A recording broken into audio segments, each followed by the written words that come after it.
Well, this whole mud wagon rebuild has been a puzzle from the get-go because so much of it was missing. Well, this week I'm going to try to figure out part of the puzzle of where do the seats go?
So now that I have these inside iron braces on the box sides correlating with the outside trim pieces, I think the next thing I'm going to tackle is the seats. I have some old irons that help determine the height of the seat, and I think these irons that we built in the last couple of weeks to deal with this rear luggage boot will help us determine what the width of the seat needs to be. So as you remember, as I built this right side duplicate of the left side brace that was still intact, they do lean out a bit. So as the seats sit on the side of the box sides here, we have to stay within the confines of the width of these irons. So I think with the seat irons that we have that were left over that attach to the sideboards, it will give us the height. We also know within these limitations what the width needs to be. So I have three individual irons that I think are original seat irons. This fourth one I think is a duplicate made for the patch after the wreck. I have two here that still have some wood attached to them. These are the side boards to the height of the seat between the box side and the seat base. This one has some wood that I think is a remnant of the seat base itself. So this bolt should go right through the center of this frame, which will make these seats a permanent attachment to the box. So these three irons here all have the same style of craftsmanship in their blacksmithing, all have tapered ends. And they all have very nice, neat corners in the blacksmithing style. This fourth one that I have, it has just been sheared off, and the corner here is not upset and nice and square like these other three originals. So I think this was an addition made after the wreck. I think these three here are original. So out of these three that are original, I think I need to make 5 more. There should be 2 on the left, 2 on the right that will accommodate each seat. So we have 4 for the rear seat and 4 for the front seat. Now the middle seat is a different style of seat. I think it is removable because of some of the irons that were left. Now there were 2 other seat irons that were distinctly different. This one has kind of a J hook to it. You can see it is bent down here on the bottom. And I think it is made to fit in a clip that is also bolted to the side frame. I had one clip that was left in this assortment of old junk. It was bolted to this piece of wood, which I think correlates with the same piece that is the top frame on the sideboard. Well, this clip is attached to this frame. This little J hook is going to fit inside this clip. And it's removable when you rotate the seat forward and unhook this iron from the clip. So this second iron that I think also belongs to the middle seat that is removable, I think this is a patch from the wreck. It's just been sheared off. It's very poorly made in the corner here. but I think it would have gone as a repair to this middle seat.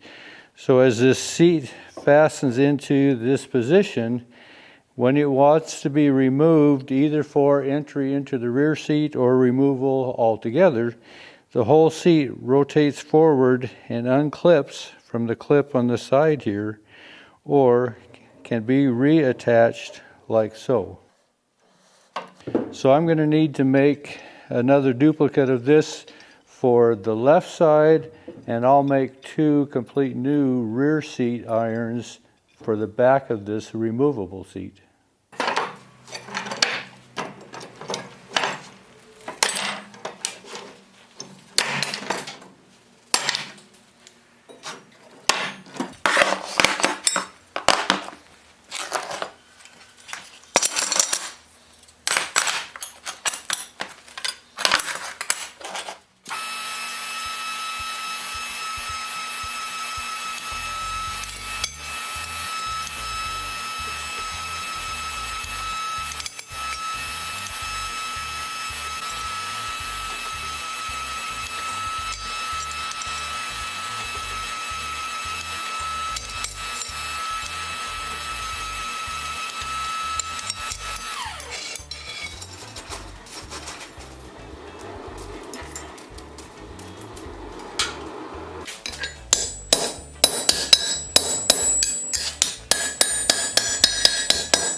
So these are the extra 5 seat bracket uprights that I was missing. I have 3 others that were original.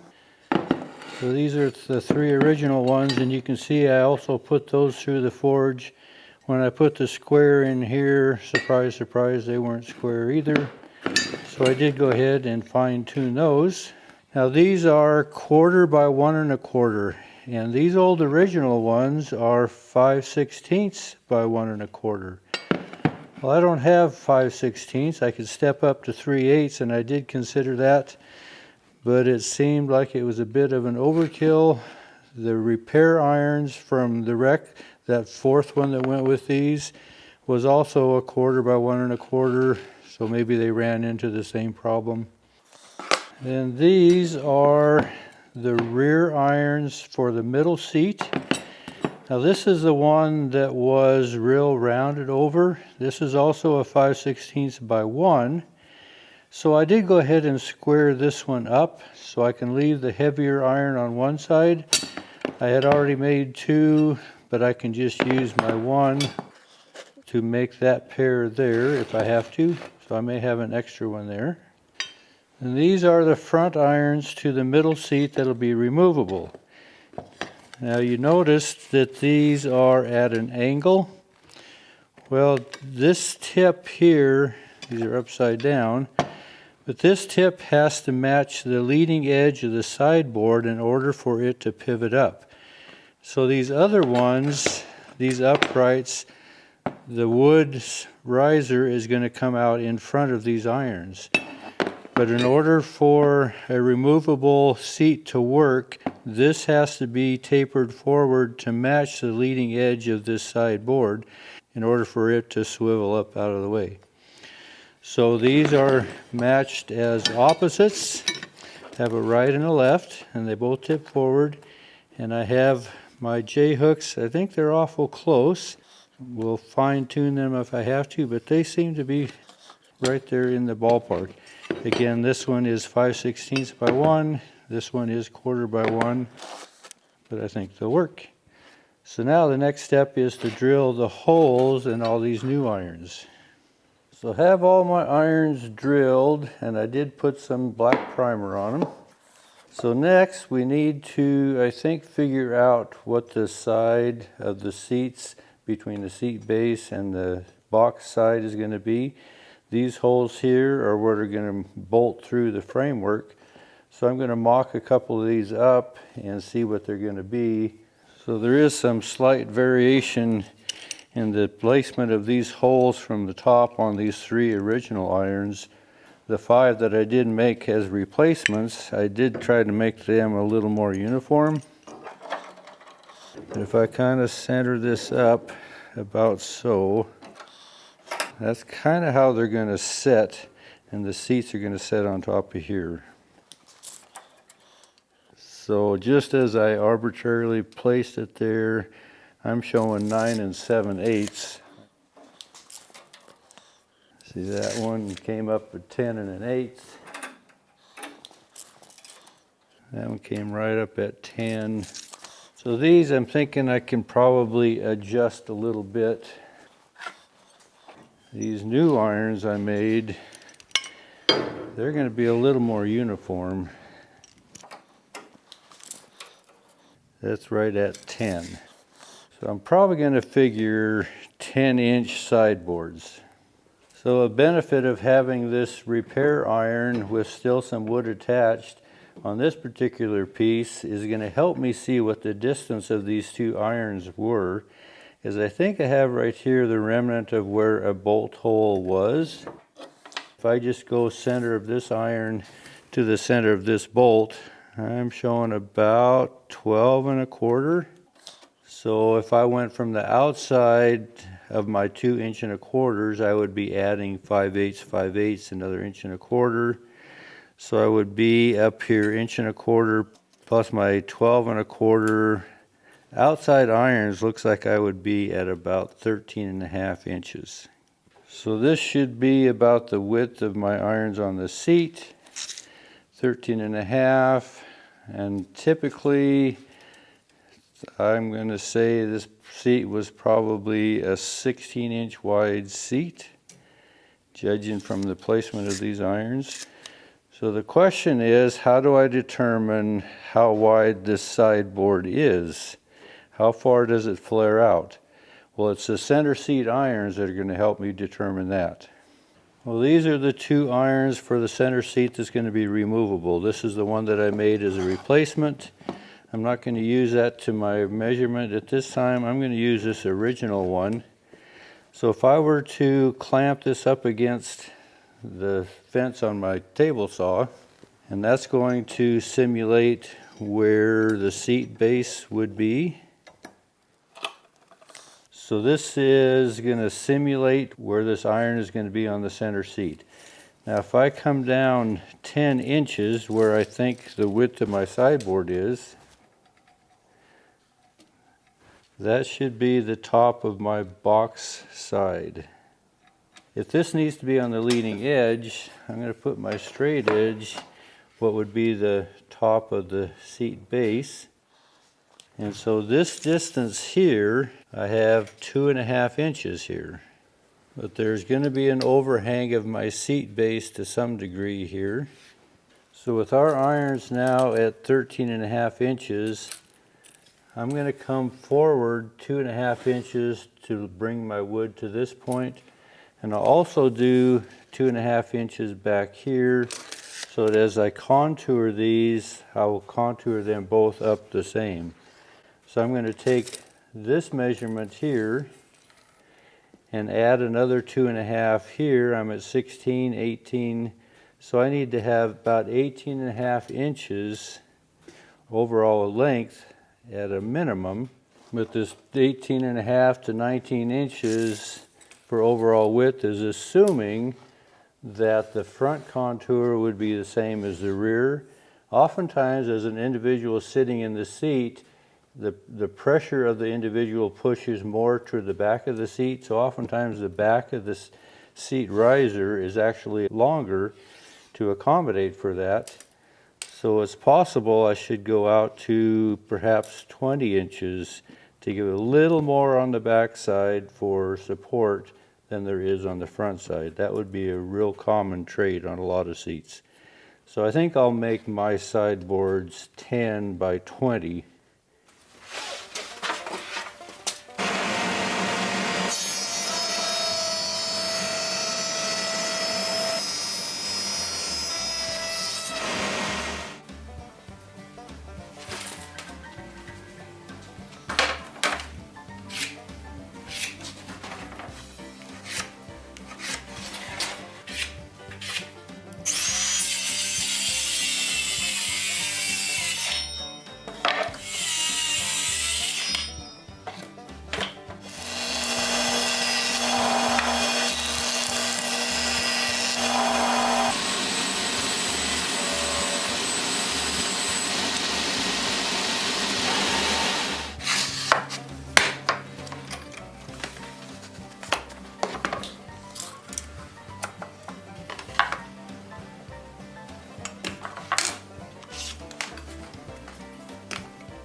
So this is my speculation somewhat at this point, where I think these seats might be positioned. The front seat and rear seat, I think they're kind of determined by the length of the body. The center seat is somewhat up in the air where it's going to go, but if I position it kind of in the center, it's going to be kind of like so. These are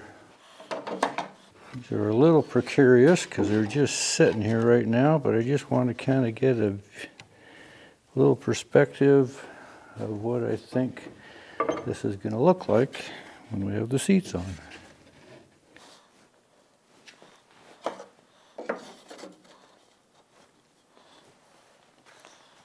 Well, I'm guessing this is kind of where it's going to be. The center seat, say, is going to be removable. I'll go ahead, I think, and I place my irons in their position where they need to be, and then we'll determine the width of the seats kind of based on these side irons to the luggage boot. But I think this is kind of where we're going to be. Thanks for following along. Thanks for watching.